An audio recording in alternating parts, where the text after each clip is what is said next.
2019 यानी कि चुनाव, आम चुनाव, वो चुनाव जिसकी दरकार और इंतजार हर 5 साल के बाद होती है।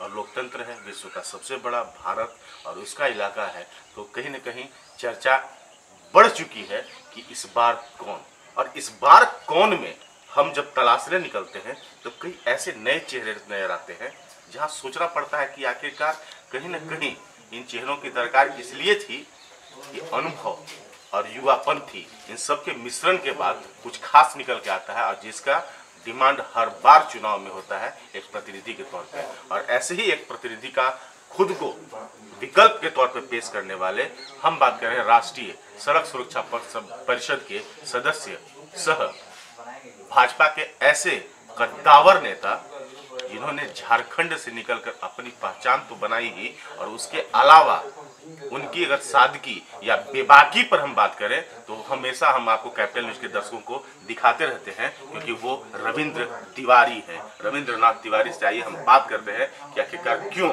इस बार वो पहले एज ए कार्यकर्ता वो नजर आते थे, इस बार एज ए प्रतिनिधि, एज ए विकल्प, एज ए जनता के सामने आम चुनाव में विपक्षियों को धूल चटाने के लिए क्यों तैयार हुए। बहुत बहुत स्वागत है आपका। कितना तैयार है विपक्ष को धूल चटाने के लिए? देखिए, विपक्ष तो खुद ही धूल चाटने को तैयार है, उसको हमको या भारतीय जनता पार्टी को चटाने की जरूरत नहीं पड़ती है, क्योंकि ऐसे ऐसे लोग राजनीति कर रहे हैं जो आप निश्चित रूप से मान सकते हैं कि यह राजनीतिक शून्यता का कारण है। अभी तक केवल बिना इशू के थोथी दलील के नाम पर राजनीति करने वाले लोगों को नरेंद्र मोदी ने बेनकाब कर दिया। बेनकाब ऐसे किया कि आज तक भारत को लोग दरिद्र भारत, गरीब भारत, जनसंख्या के बोझ से दबा हुआ भारत के रूप में रेखांकित करते थे।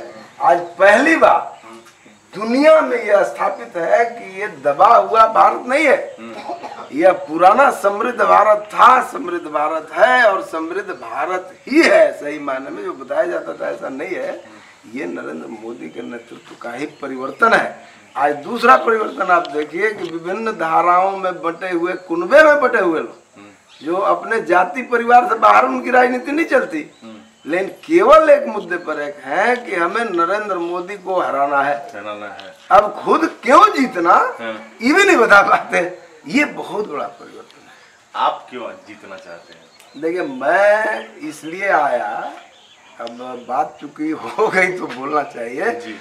राजनीतिक कार्यकर्ता के नाते जो एक कार्यकर्ता को मिलना चाहिए, मुझे आदरणीय नितिन गडकरी जी ने सब कुछ उपलब्ध कराया।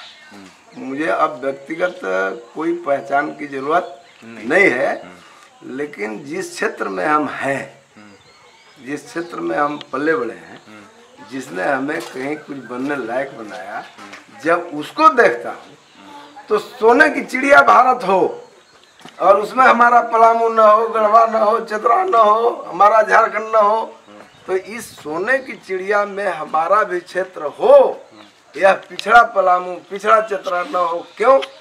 क्योंकि जब आप चतरा के क्षेत्र में घूमेंगे तो चूंकि पलामू रिजर्व है, चतरा जनरल है, तो उसका 5 विधानसभा में 4 विधानसभा सही में सोने की चिड़िया है, लेकिन आज तक वो दरिद्र ही रहा। क्यों? ये तो माना जा सकता है कि भाजपा खेमे में भीड़ काफी संख्या में, भीड़ के बावजूद कहीं न कहीं कमियां कहाँ रह जाती हैं, क्या आखिरकार पिछड़ेपन का दंश? देखिए, राज सत्ता की कुछ विकृतियां होती हैं और इसमें अनेकों पेशेवर लोग आ जाते हैं, स्वाभाविक प्रक्रिया है।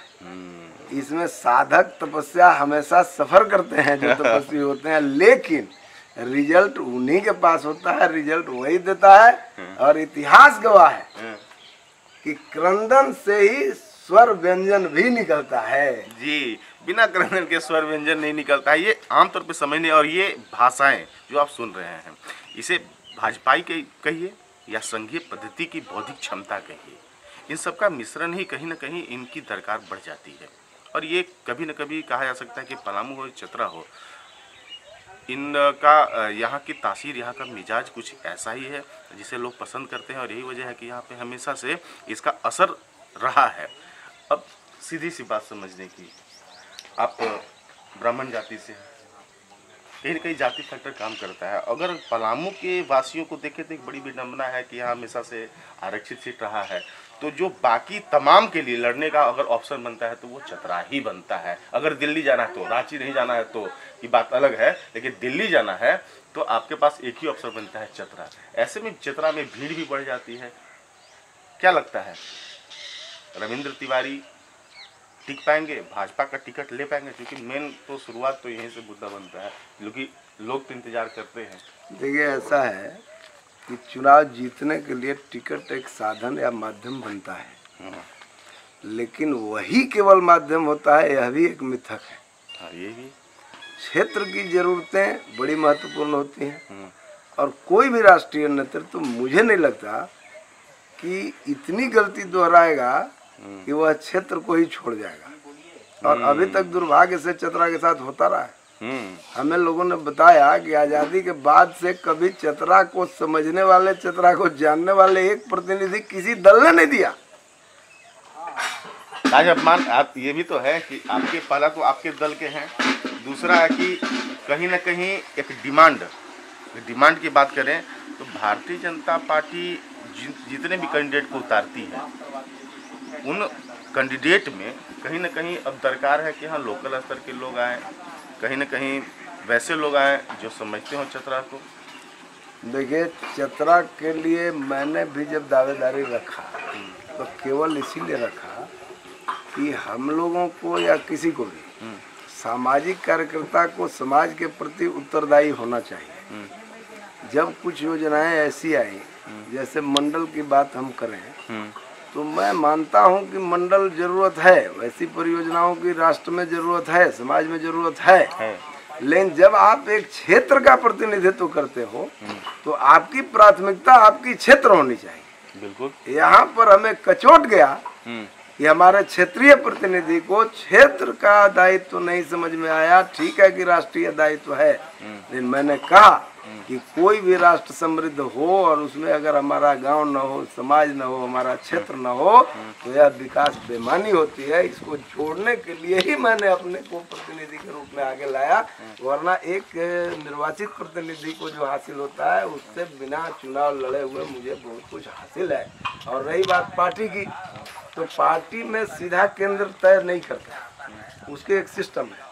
और दुर्भाग्य से जो हमारा प्रांत है उसमें ऐसे ऐसे तत्व हावी हैं जो ये धंधा में लिप्त हैं, और ये अनेकों बार हम लोगों ने देखा है। लेकिन पहली बार हमने केंद्र के साथ पूरी की पूरी बात रखी है, और मुझे नहीं लगता है कि कोई भी नेतृत्व आंख बंद करके निर्णय करता है। ये बातें सुन करके आपको समझ में आई कि यही रविंद्र तिवारी की पहचान है, यही बेबाकी इन्हें औरों से और नेताओं से अलग करती है। और इसके लिए कहा जा सकता है कि इन्होंने तो एक बार मुख्यमंत्री रघुवर दास से भी लड़ाई मोल ले ली थी, जब इन्होंने एक समाज को अपने शब्दों के माध्यम से निशाना बनाया था।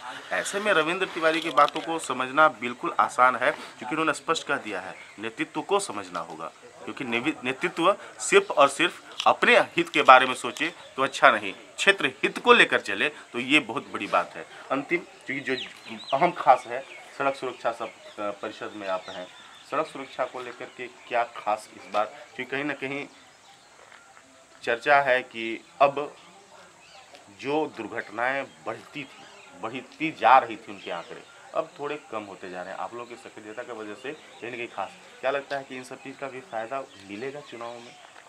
देखिए, चुनाव में एक ही चीज़ का फायदा मिलता है कि जब कोई भी काम दायित्व आपको मिलता है तो आपको उसमें अपने को कुछ साबित करने के मौके होते हैं। और भगवान की कृपा से, आप सबों के छोटे बड़ों के आशीर्वाद से मुझे ये जस हासिल हुआ कि जब आदरणीय नितिन जी ने मुझे राष्ट्रीय सड़क सुरक्षा परिषद के सदस्य के रूप में नामित किया, तो जब मैं नामित हुआ तो सड़क सुरक्षा के क्षेत्र में सही मायने में काम वाम नगण्य थे, कोई जानता भी नहीं था। ये सबों के कृपा से मुझे ये जस हासिल हुआ कि जब मैं सदस्य बना तो आज सड़क सुरक्षा पूरे देश के जिला, मंडल, छोटे बड़े स्तर पर एक मुहिम के रूप में जारी है। बिल्कुल। और ये बहुत बड़ी उपलब्धि है। बहुत बड़ी उपलब्धि। इसके साथ साथ अनेकों हम लोगों ने इस क्षेत्र में काम किया है, तो ये हमें भी एक तरह से राष्ट्रीय स्तर पर एक पहचान बनाने का मौका मिला है। इसके लिए मैं आभारी हूँ अपने माननीय मंत्री जी का। निसंदेह इस मामले में माना सकता है कि रचनात्मक कार्य तो हुए हैं और कहीं ना कहीं यही वजह है कि आपके जो सबसे कहा जाता है कि रविंद्रनाथ तिवारी के बारे में कि इनकी पद प्रतिष्ठा तब बढ़ी जब ये बहुत ही नितिन गडकरी, केंद्रीय मंत्री नितिन गडकरी के करीबी माने जाते हैं। चर्चा आम है कि अगर मोदी को लेकर के संशय बनता है, अगर गठबंधन में कम गठबंधन कह रहे हैं कि अगर इस बार आम चुनाव में कम टिकट ला पाती है भाजपा, तो कहीं ना कहीं नितिन गडकरी भी प्रधानमंत्री के उम्मीदवार बन सकते हैं। किस रूप में देखें, किस रूप में समझें? देखिए, हमारे भारतीय जनता पार्टी में पहले तो ये बात मैं बता दूं कि कोई नेता खुद नहीं बनता। नेता बनने बनाने की एक प्रक्रिया है, परंपरा है, और उसी के तहत माननीय मोदी जी आज नेता हैं। तो जब तक माननीय मोदी जी नेता हैं तब तक दूसरे के बारे में कोई विचार होने का सवाल नहीं उठता। हाँ, फिर विचार परिवार में आएगा परिस्थितियों के आधार पर, तो माननीय गडकरी जी भी बन सकते हैं और बनने के काबिल हैं, योग्य हैं, इसलिए इसमें कहीं संदेह नहीं है। लेकिन अगर मोदी जी हैं तो मोदी जी के नेतृत्व में ही माननीय गडकरी जी भी काम कर रहे हैं, इसलिए फिलहाल जब तक हैं इस पर नहीं कर रहे। एक सवाल आपने पूछा था एक ब्राह्मण के संदर्भ में जी, तो मुझे स्मरण आ गया, मैंने मेरे एक राष्ट्रीय नेता जी ने भी मुझसे ये सवाल किया था कि भाई आप भारतीय जनता पार्टी की राजनीति करना चाहते हो कि ब्राह्मण की करना चाहते हो? जब ब्राह्मण का बात आता है तो आप पड़ जाते हो, बाकी कोई नहीं अड़ता, कोई नहीं बोलता। जैसा ये सवाल हर किसी पलामू की जनता के बीच, क्योंकि पलामू एक कह सकते हैं कि ब्राह्मण बहुल इलाका है, तो इनके बीच भी चर्चा आती है कि आखिर हमारी आवाज उठाने के लिए कोई नहीं होता है आगे।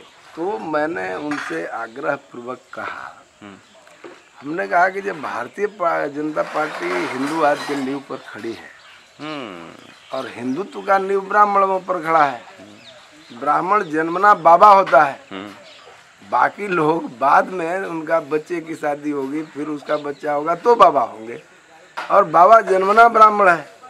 तो ब्राह्मण को छोड़कर अगर आप कोई अगर राजनीति चाहते हो तब तो मुझे स्वीकार नहीं। जी, बड़ा बयान माने, ये सीधी बेबाकी के एक जवाब कहें, रविंद्र तिवारी ने कह दिया बिना ब्राह्मण, क्योंकि स्पष्ट है रहता है कि ऐसे भी आम बोलचाल की भाषा में कही जाती है कि ब्राह्मण पैदाइशी ग्रेजुएट होता है, और जब वो ग्रेजुएट कर लेता है तो पोस्ट ग्रेजुएट हो जाता है, डबल ग्रेजुएट।